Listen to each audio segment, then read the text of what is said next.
دوستو آپ کا خیر مقدم ہے ہمارے چینل حنیفی سپیکس پر۔ دوستو آج کے قاری حنی ملتانی صاحب کے بیان کا ٹاپک ہے 15 اگست 2026 ہندوستان کی آزادی میں مسلمانوں کا کردار۔ اس بیان کو توجہ سے سنیں، بہت زیادہ فائدہ ہوگا۔ چلیے دوستو مل کر سنتے ہیں۔ سن 46 میں مسلمانوں سے وعدہ کیا گیا تھا، وہ خواب آج تک شرمندہ تعبیر نہ ہو سکا۔ آئے اور چلے اور مر گئے، آئے اور چلے گئے اور مر گئے، لیکن خدا کے قرآن سے فریب کیا، اللہ کے نظام سے دغا کی، دھوکہ کیا، قوم سے دھوکہ، خدا سے دھوکہ، خدا کے قرآن سے دھوکہ۔ نسلیں بدل گئی، اتنا لمبا عرصہ گزرنے کے بعد آج تک اسلام کی بسم اللہ شروع نہ ہو سکی۔ اور آپ کو معلوم ہے کچھ لوگ ابھی زندہ ہیں کہ کن حالات میں پاکستان بنا، اور کیا لوگوں کا خیال تھا، اور کیا سوچ تھی، اور کیا تصور تھا، اور پھر بنا ہوا کیا دیکھا۔ علماء اکرام نے ہمیشہ جدوجہد کی، علماء حق نے ہمیشہ للکارا۔ انہوں نے یہ آواز نکالی کہ مولوی آپس میں لڑتے ہیں، ہم کون سے مولوی کا اسلام نافذ کریں۔ قطب عالم حضرت مولانا احمد علی صاحب لاہوری سب قید رحمت اللہ علیہ نے 52 علماء کی کمیٹی کراچی میں بٹھا کر شیعہ، سنی، دیوبندی، بریلوی، اہل حدیث تمام علماء سے ایک دستاویز کرا کر ان کو تیار کر کے ان کے حوالے کر دی کہ آئین خدا بندی میں ہمارا کوئی اختلاف نہیں۔ تو علماء کی بات تو ختم ہو گئی۔ اب رہی بات یہ کہ وہ کون لوگ تھے جنہوں نے پاکستان بنایا اور کس طرح سے یہ ملک بنا۔ پیسے سے نہیں بنا، ان سرمایہ داروں اور ذمہ داروں سے نہیں بنا، یہ ملک نوابوں نے نہیں بنایا، جاگیرداروں نے نہیں بنایا، بلکہ اس ملک کی بنیاد میں ہزاروں نہیں لاکھوں آدمیوں کی جان لگی۔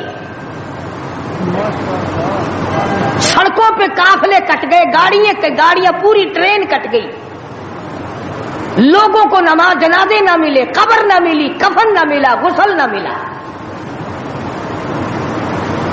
اور یہاں تک دیکھا گیا کہ بعض لوگوں کے سیریوں کو، کھوپڑیوں کو جنگلوں میں کتے گھسیٹتے پھرے۔ اتنی جدوجہد اور اتنی قربانی کے بعد یہ ملک اللہ تبارک و تعالیٰ نے عطا فرمایا۔ ہر شخص کا یہ خیال تھا، ہر شخص کا یہ تصور تھا، ہر شخص کی یہ سوچ تھی کہ ہم وہاں پہنچیں گے، الحمدللہ وہاں ہمیں اسلامی نظام ملے گا، قرآن کا قانون ملے گا، اللہ کی کتاب کا قانون ملے گا، محمد عربی صلی اللہ علیہ وسلم کا دستور ہمیں ملے گا۔ لیکن جب یہاں پہنچے اس وقت تو کیا ملتا، آج تک نہ ملا۔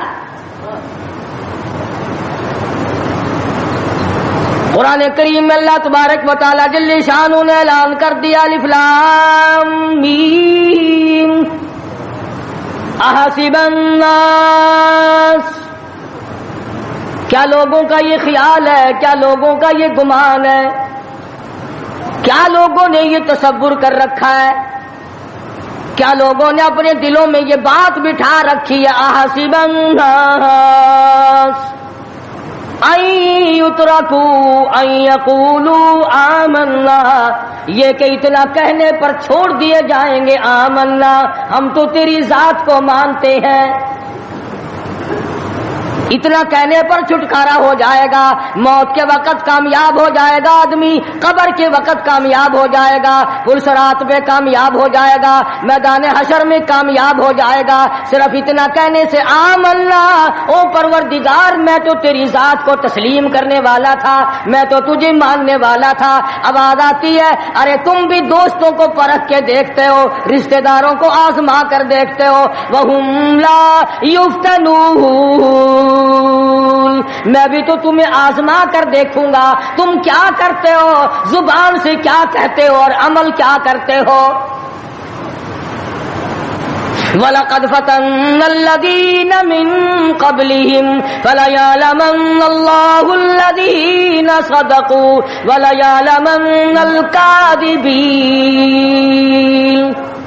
فرمایا البتہ تحقیق میں خدا کی یہ عادت ہے، میں خدا بند کریم کا یہ مزاج ہے، میں پروردگار عالم کی یہاں یہ طریقہ ہے، میں بھی آزما کر دیکھا کرتا ہوں یہ مجھے ماننے والا زبان کی نوک سے مانتا ہے یا دل کی کوٹھڑی میں بھی میرے لیے کوئی جگہ موجود ہے، میں بھی دیکھتا ہوں۔ لیکن آج حالات یہ ہیں، پروردگار عالم نے ہمیں پرکھا، ہمیں آزمایا۔ فرمایا وعد اللہ الذین آمنوا وعملوا الصالحات منکم، اللہ پاک فرماتے ہیں میرا ایمان والوں سے وعدہ ہے اور جو کام اچھا کرتے ہیں تم میں سے لیستخلفنہم فی الارض، میں ان کو زمین کی بادشاہت عطا کروں گا، ان کو ملکیت عطا کروں گا، ان کو میں دنیا کا اقتدار بخشوں گا، کما استخلف الذین من قبلہم، جیسا کہ میں نے پہلے لوگوں کو بھی آزمایا یوں ہی دے کر اقتدار۔ مگر ہم لوگ اقتدار کی نشے میں، کمانے کھانے کے نشے میں، تجارت کے نشے میں، زمین کے نشے میں، اپنی دولت کے نشے میں یہ سوچنا بھی بھول گئے کہ پروردگار عالم نے کتنا بڑا کرم کیا، کتنا بڑا فضل فرمایا کہ لوگوں کی قربانی سے یہ ملک بنا۔ گارے کی جگہ پاکستان کے جڑوں میں، بنیادوں میں جو گارا بن کر کے لگا ہے، رب ذوالجلال کی قسم اس میں پانی نہیں پڑا، مسلمانوں کا لہو لگا ہے۔ اینٹ روڑوں سے بنیاد نہیں بنی، اینٹ اور سلوں سے بنیاد نہیں بنی، پاکستان کی بنیاد میں شہزادیوں کی آبرو لگی، خانزادیوں کی عزت لگی، ہزاروں عورتیں دریائے جمنا میں ڈوب کے مر گئی۔ ہزاروں عورتوں نے جب دیکھا ہندو ہماری عزت پہ ہاتھ ڈالے گا، سکھ ہماری آبرو پہ ہاتھ ڈالے گا، سکھ اللہ کے قرآن کی توہین کرے گا، اپنے گھر میں سے عورتوں نے سونا نہ اٹھایا، چاندی نہ اٹھائی، بچے سینے سے نہ لگائے، گھر کا کوئی مال و متاع ساتھ نہ اٹھایا، ایک اللہ کا قرآن اٹھایا۔ کافر کا ہاتھ خدا کی کتاب کو نہ لگے، کافر کا ہاتھ مجھ اللہ کی بندی کو نہ لگے، سینے سے قرآن لگایا، دریا میں چھلانگ لگا دی۔ آج ہزاروں لاکھوں عورتوں کی روحیں ہم سے پکار پکار کر کے پوچھتی ہیں، اور تم لوگ اور دھوکے بازوں اور فریب کرنے والوں، یہ جشن کیسا، یہ رقص و سرود کیسا، یہ میلہ ٹھیلا کیسا، یہ چراغاں کیسی، یہ ناچ گانا کیسا، یہ ڈول ڈھپڑا کیسا، کس چیز پر تم آمادہ ہو، کس چیز پہ ناز کرتے ہو؟ ہم نے تو سنا تھا تم سب کچھ قرآن کے لیے کر رہے ہو، مگر تم نے قرآن کریم کو تو مردوں کے لیے اٹھا کے رکھ دیا۔ لاکھوں مرنے والوں کی روحیں، لاکھوں شہیدوں کی روحیں آج تم سے پوچھتی ہیں، ہزاروں ماں بہنوں کی روحیں آج تم سے پوچھتی ہیں، ہزاروں معصوم بچوں کی جن کو نیزوں کی نیزے کی نوک پہ لٹکا کر پٹک پٹک کے زمین میں مار دیا گیا۔ مشرقی پنجاب میں 2.5-3 لاکھ سے زیادہ مسجدیں جن میں قرآن پڑھا جایا کرتا تھا، آج جا کے دیکھو گدھے پیشاب کر رہے ہیں، خنزیر بندھے کھڑے ہیں، گوبر پاتھی پک رہے ہیں، چاروں طرف سے بے ادبی ہو رہی ہے۔ وہ کئی لاکھ مسجدوں کے مینارے تم سے آج کے دن پوچھتے ہیں، اور مسلمانوں یہ تم نے کیا کیا؟ دریائے جمنا کا پانی تم سے سوال کرتا ہے، اور مجھ سے وضو کرنے والے مجاہدین کبھی یوں نہیں کیا کرتے جیسا کہ تم نے اپنی روش کو بنا رکھا ہے۔ اور پھر ویسے بھی ایک گھر میں میت پڑی ہو اور دوسرے گھر میں شادی ہو اور وہ باجا بجائیں تو علاقے کے لوگ یوں کہیں گے یہ بڑے سنگ دل ہیں، یہ بڑے پتھر دل ہیں، یہ بڑے احمق لوگ ہیں، برابر میں موت ہے، برابر میں قضیہ ہے، برابر میں فوتگی ہے، اور یہ ناچ رہے ہیں۔ تمہیں کیا معلوم فلسطین کے مسلمان کے ساتھ کیا بن گئی؟ تم آج میلے ٹھیلے کا چکر بناتے پھرتے ہو، جاؤ فلسطینیوں کے پیاس سے مرنے والے بچوں سے جا کے پوچھو۔ اسرائیلی یہودی بدماش کسی طرح سے بھی پیچھے ہٹنے کو تیار نہیں۔ عرصہ گزر گیا، پانی بند کر رکھا ہے، بجلی بند کر رکھی ہے، پریشان ہے مسلمان، خدا کا نام لینے والے لوگ پریشان ہیں۔ فلسطین میں مسلمان کٹ گیا، افغانستان میں مسلمان ذبح ہو رہے ہیں، ایران عراق میں مسلمان کٹ رہے ہیں، ذبح ہو رہے ہیں، سری لنکا جیسا ملک بدھ مذہب رہنے والے لوگ جو کیڑی کو مارنا بھی برا جانتے ہیں مگر مسلمان کو کاٹ رہے ہیں، چاروں طرف مسلمان ذبح ہو رہا ہے، چاروں طرف مسلمان کٹ رہا ہے، چاروں طرف مسلمان مرد عورت کٹ رہے ہیں، ذبح ہو رہی ہیں، اور ہم بیچ میں کھڑے ہو کر کے ناچیں گے۔ کھیل تماشا اس قوم کا مزاج نہ بناؤ، تماشا دیکھنے والوں تماشا خود نہ بن جانا۔ امام الانبیاء محبوب کبریا حضرت محمد مصطفیٰ صلی اللہ تعالی علیہ وسلم نے ارشاد فرمایا، او لوگوں، جب کوئی قوم کھیل تماشے میں پھنس جاتی ہے، جب کوئی قوم گانا بجانا اپنی زندگی کا محور بنا لیتی ہے، پھر اس قوم کو زمین پہ بسنے کا حق نہیں رہتا، وہ قوم زمین میں دس جانی چاہیے۔ ایک مر رہا ہے اور ایک رنگریلیاں منا رہا ہے۔ راولپنڈی کے شہری لوگ تنگ، 26 فٹ پانی شہر کی گلیوں سے گزر گئے، کیمپوں میں لوگ پڑے ہیں، تنگ ہیں، مکانات بے شمار منہدم ہو گئے، اور ہم 2 جھنڈی مجھے بھی دینا بھائی، میں نے بھی اپنے سر پہ لگانی ہے، جھنڈی تو لگانی ہے، کبھی بارڈر پہ جا کے تو للکار کسی کو۔ ادھر ایٹم بم بن رہے ہیں، ادھر مسلمانوں کے گلوں پہ چھرے چل رہے ہیں، ہم رنگ برنگی جھنڈیوں کے پیچھے پھر رہے ہیں۔ سال میں 4 موقع بنا دیے قوم کو کھلانے کے، تماشا دکھانے کے، کہ تم اسی دھندے میں لگے رہو۔ 10 محرم کا جلوس نکالا کرو، 12 ربیع الاول کا جلوس نکالا کرو، 23 مارچ کا جلوس نکالا کرو، 14 اگست کا جلوس نکالا کرو، سال میں تمہارے لیے 4 دن انتخاب کر دیے تاکہ تم اسی دھندے میں لگے رہو۔ خدا بند عالم اتنی بڑی طاقت کا مالک ہے کہ اگر وہ ناراض ہو گیا تو پھر اجتماعی عذاب آئے گا، قومی عذاب نہ آ جائے۔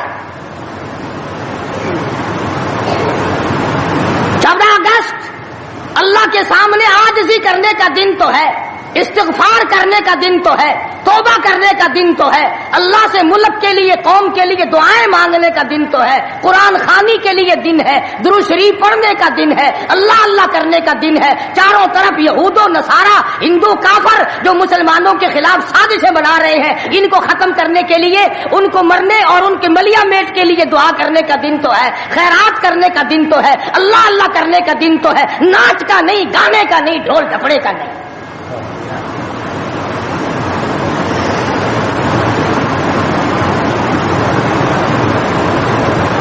ترقی اس کا نام نہیں کہ فلاں جگہ اونٹوں کی دوڑ ہو گئی، فلاں جگہ گھوڑوں کی دوڑ ہو گئی، فلاں جگہ لوگوں کی دوڑ ہو گئی، فلاں جگہ چھوکروں کی دوڑ ہو گئی۔ ترقی کے اور بڑے راستے کچھ کر کے دکھاؤ۔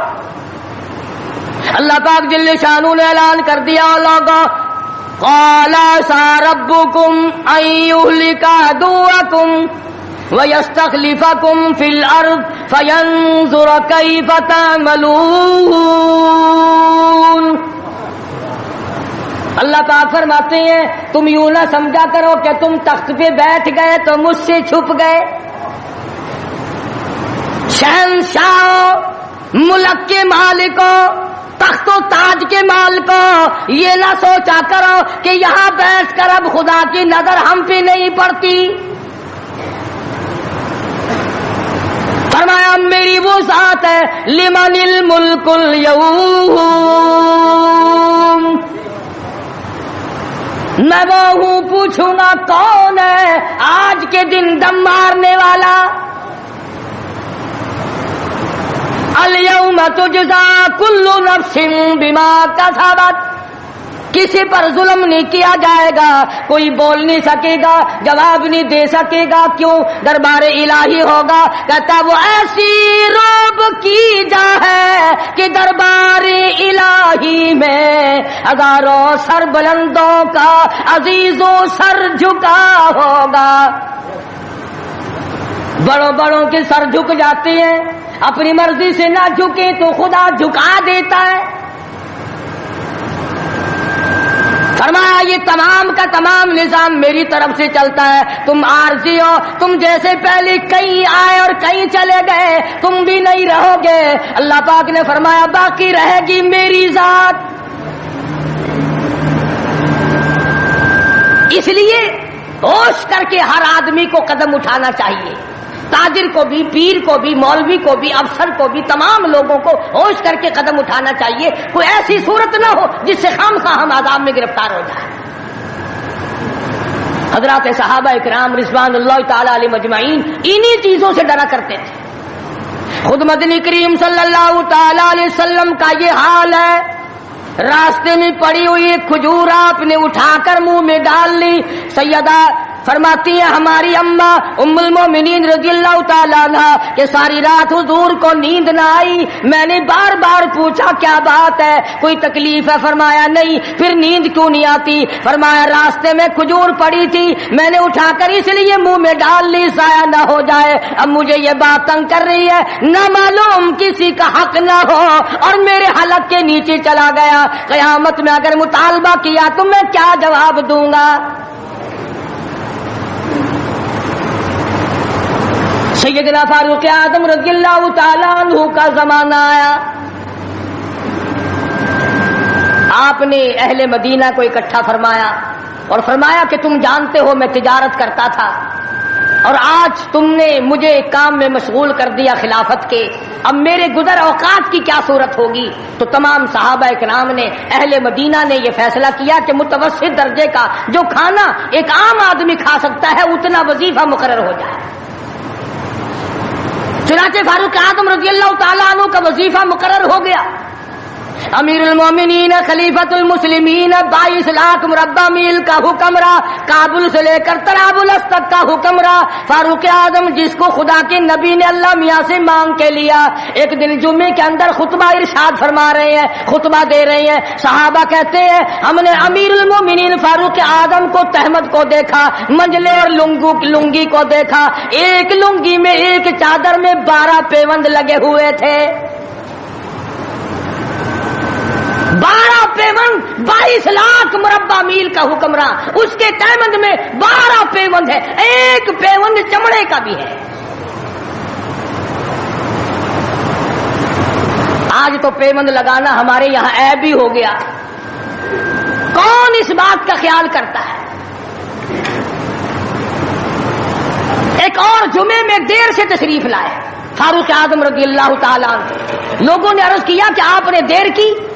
فرمایا یہ کپڑے جو تمہارے سامنے پہن کر آیا ہوں میرے پاس یہی کپڑے ہیں، یہ دھوئے تھے، خشک نہ ہوئے تھے، اس لیے آدھے گیلے آدھے سوکھی پہن کر آ گیا ہوں، دیر اس لیے ہو گئی، میں بادشاہ ہوں، میں امیر المومنین ہوں، میں خلیفہ ہوں، میں مدنی کریم صلی اللہ علیہ وسلم کا جانشین ہوں، تمہارا امیر اور امام ہوں، لیکن غریب اتنا ہوں کہ یہی کپڑے ہیں میرے پاس جو تمہارے سامنے پہنے کھڑا۔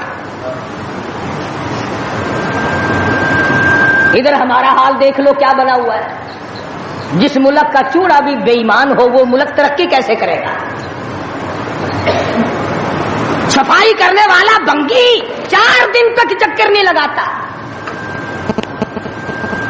پوچھے کون؟ جب ہم سارے تقریباً کانے ہیں تو سوال کون کرے گا؟ ہم سے پوچھے گا کون؟